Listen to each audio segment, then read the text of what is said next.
Create Telegram account without phone number.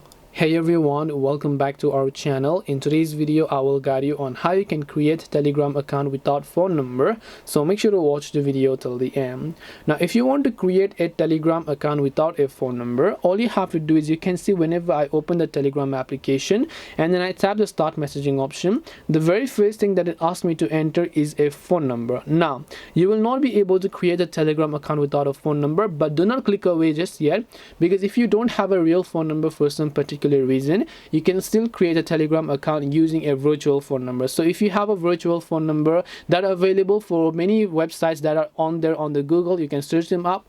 When you search for them, you'll find many websites providing you free virtual numbers, which you can also use to get the verification code, and once you enter that only, then you will be able to create Telegram accounts. So even if you don't have a real number, you can still create it using a virtual phone number. So if you have any questions, feel free to leave them down. Thank you for watching till the end, and see you soon in the next video.